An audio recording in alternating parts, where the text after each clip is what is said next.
नाशिकमधील बचत गटाच्या माध्यमातून तयार झालेले पापड आता 7 समुद्रपार जाऊन पोहोचलेत। एप्रिल अखेरपर्यंत इंग्लंडमध्ये जिजाऊ बचत गटाचा पापड जीएम या ब्रँडनं विक्रीसाठी उपलब्ध होणार आहे। पाहूयात याबाबतचा हा एक रिपोर्ट। नाशिकच्या जिजाऊ बचत गटाच्या या महिलांची पापड लाटण्याची ही लगबग सुरू आहे, कारण त्यांचे पापड यावेळेस थेट इंग्लंडला जाणार आहेत। थेट इंग्लंडमधून 592 किलो पापड बनवण्याची ऑर्डर या बचत गटाला मिळाली आहे। आता ही ऑर्डर वेळेत पूर्ण करण्यासाठी बचत गटातल्या महिलांनी कंबर कसली आहे। बस आपल्याला 1 लाख 1.5 लाखाचा टर्नओव्हर आपला होतो तेव्हा दिवाळीच्या वेळेस। आता पहिल्यांदाच आपल्याला यावर्षी पापडाची ऑर्डर मिळालेली आहे आणि ती पण बाहेरच्या देशात पाठवायची आहेत आपल्याला पापड। त्यामुळे आपण त्याच्यासाठी सर्व काही तयारीनिशी सर्व डाळी आणून स्वच्छ करून त्या पुसून पासून कापडाने स्वच्छ घरगुती पद्धतीने आपण पापड केलेले आहेत।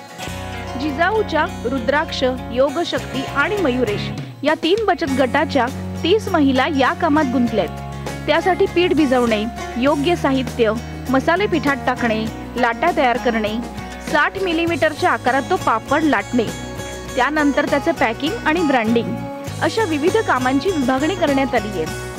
हे पापड तयार झाल्यानंतर प्रयोगशाळेत पोषण तत्वांची तपासणी करून त्यानुसार वर्गीकरण करण्यात येणार आहे।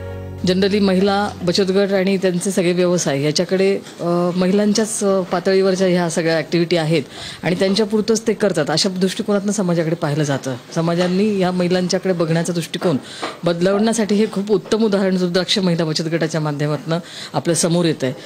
सातत्यानं खाद्यपदार्थ बनवताना त्याची गुणवत्ता आणि त्याची चव ह्या सगळ्या चांगल्या क्वालिटीवर आपण आंतरराष्ट्रीय बाजारपेठ काबीज करू शकतो याचा आत्मविश्वास या निमित्ताने ह्या महिलांमध्ये मला पाहायला मिळतो आहे। महिलांना चांगल्या पद्धतीचा आर्थिक बेनिफिट होत असताना एक संधी मात्र या निमित्तानं पुढे त्यांना मिळते आहे की जेणेकरून पुढच्या काळामध्ये सुद्धा आपण आंतरराष्ट्रीय बाजारपेठेमध्ये आपला माल कुठल्या गुणवत्तेवर विकावा त्याचे निकष काय असावेत या दृष्टीनं ते आता विचार करायला लागलेले आहेत। इंग्लंडमध्ये हे पापड आवडले तर युरोपच्या वेगवेगळ्या बाजारपेठेत वर्षभर माल पाठवण्याची संधी या महिलांना मिळणार आहे।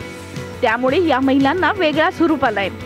हे काम या महिलांना फक्त आर्थिक आधार मिळवून देणार तर आहेच, पण जागतिक बाजारपेठेत त्यांची वेगळी ओळख निर्माण होणार आहे आणि त्यांच्या कष्टाचा चीजही करणार आहे। कपिल भास्कर, न्यूज 18 लोकमत, नाशिक।